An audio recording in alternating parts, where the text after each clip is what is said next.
সারাটি বছর তোমাকে দিলাম আরজি করের মৃত ধর্ষিত তরুণী চিকিৎসক 2024-এর অনেক আঁধার এবং অনেক আলো রাখা থাক তোমার জন্য। হাসপাতালে কর্তব্যরত অবস্থায় তোমার বেঁচে থাকা শরীর লালসায় ক্ষতবিক্ষত হয়েছে, অবিকল মানুষের মতো দেখতে জীবের হাতে সেই পাপের চিহ্ন দ্রুত মুছে ফেলতে চাওয়ার অভিযোগ যাদের বিরুদ্ধে, তারাও জিভ খুলে মানুষ বলে গণ্য।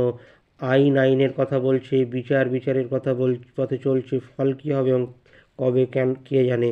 তবে বছরের শেষ প্রহরে এটা বোঝা গেল, ঘটনার মাস পাঁচেক পরেও অনেক কিছুই এখনও ঘন কুয়াশায় ঢাকা। সিবিআইয়ের তদন্তের ফাঁসে প্রতীক্ষার বহর বরং দীর্ঘতর হচ্ছে।